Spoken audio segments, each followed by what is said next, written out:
Hey comic book fans, welcome back to Comic Book Corner 2.0. And fans, you're back with me, Mike Spider Slayer, getting ready to do the return of Batman Classics. That's right, fans. This is episode number 8, and this is the video series where I show you some classic tales of the Caped Crusader himself, Batman. That's right. Now, it's been a long time, but the last time we talked about a Batman issue was The Death in the Family. And this was issue number 427. And this was right at the point where Jason Todd, Robin, winds up getting blown up as he was trying to rescue his mother or whatnot.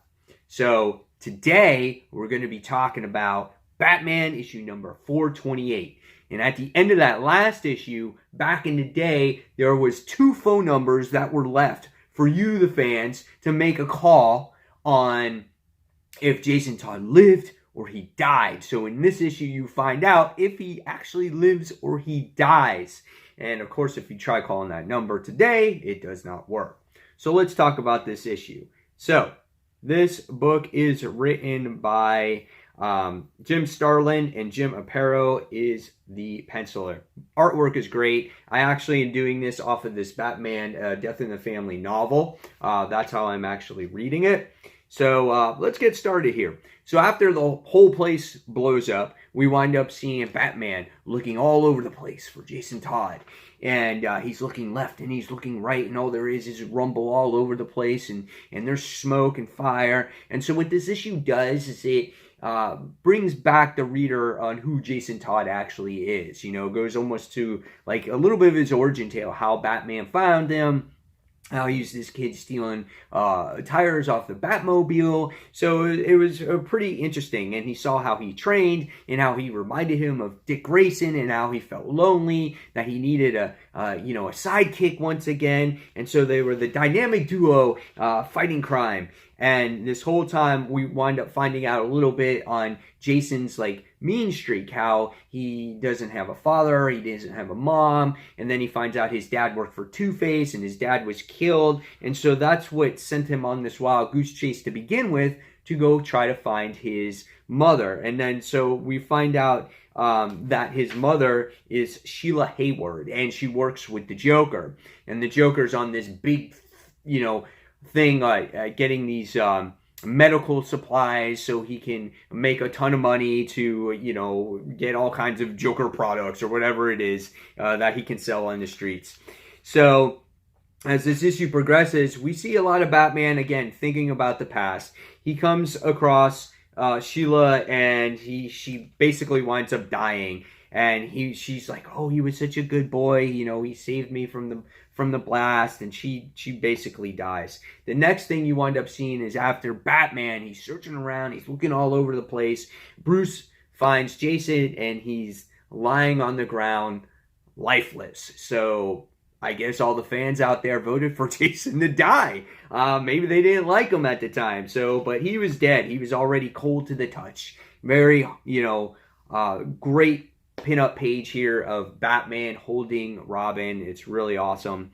And then so we wind up seeing the Joker winds up getting an offer that he could not refuse. And so as Batman makes his way back to the States, he winds up taking Sheila, and he winds up taking Jason back, and he has a funeral for them.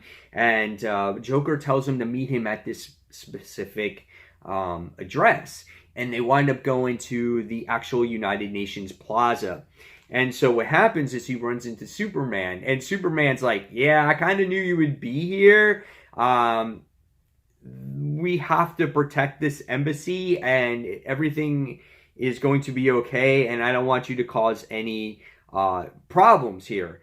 And so Batman and Bruce is kind of like, what are you talking about, Superman? He's like, what are you talking about? He's like, you can't have any problems. This can cause real issues if you, strike the ambassador to the United Nations. And so Batman is like, why don't you give me any answers? So he jacks him in the face, And he's like, dude, you're lucky, I rolled my punch, because obviously you could have been crippled, because Batman's all bruised up now in his hand and whatnot. So the ambassador all makes his way to the particular address, and we find out that Joker is the new Iranian ambassador to the UN. And it's just like, oh my God. And so now he has immunity. Batman can't touch him for all the crimes that he's committed, and he just realized that freaking Jason Todd is dead because of him.